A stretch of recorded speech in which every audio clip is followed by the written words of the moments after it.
Okay, it's working now. All right, so we have the function -2 times x minus 4 cubed times x plus 1 squared times x plus 3 to the fourth. So this one is already factored out. And we want to identify the zeros and their multiplicity. So just how many times they occur, multiplicity, how many times they occur, and then sketch the graph.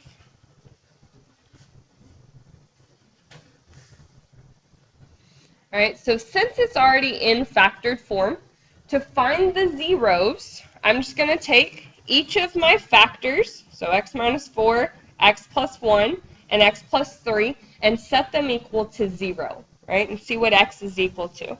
So I have x minus 4 equals 0, x plus 1 equals 0, and x plus 3 equals 0. So my zeros are x equals 4, x equals -1, and x equals -3. Now their multiplicity will give me an insight onto what that graph looks like. The multiplicity for x equals 4 is 3, meaning it's odd. The multiplicity is odd. So I'm going to write multiplicity is equal to 3. It's odd, so what that tells me about the graph is I know at x equals 4, it's actually going to pass through the x-axis. Right? So this is going to pass. X equals -1, its exponent is a 2, so its multiplicity is 2. And it's even. An even multiplicity tells me that it's just going to bounce off of the x-axis. And my last one, -3, its exponent was a 4, so its multiplicity is 4, which again is even. So that tells me, again, that at x equals -3, this is just going to bounce off the x-axis. Now, we just talked about end behavior. This is already factored, but I can figure out what the highest power or exponent is just by adding all of my exponents together. So 3 plus 2 gives me 5. 5 plus 4 gives me 9. It's odd.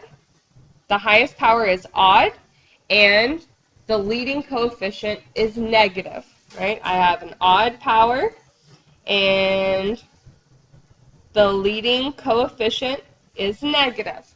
So my end behavior is going to be left, up, right, down.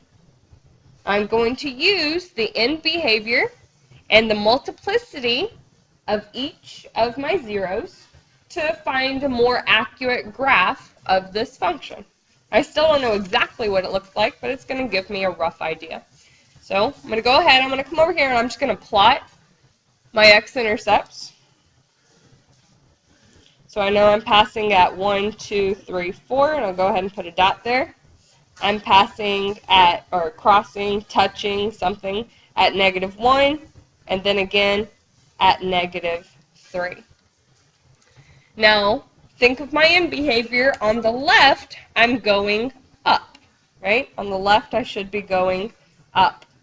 At this x-intercept, at -3, I'm just bouncing off of the x-axis. So I'm going to come down and redirect. Boop, redirecting. I'm not going to pass through it. I'm going to bounce off of it. And now I'm coming over to this next one. At -1, I bounce off again. So I'm going to come up, come back down, and bounce back off. I don't cross through. I bounce back off of it. Now my last one, at +4, I want to actually pass through it.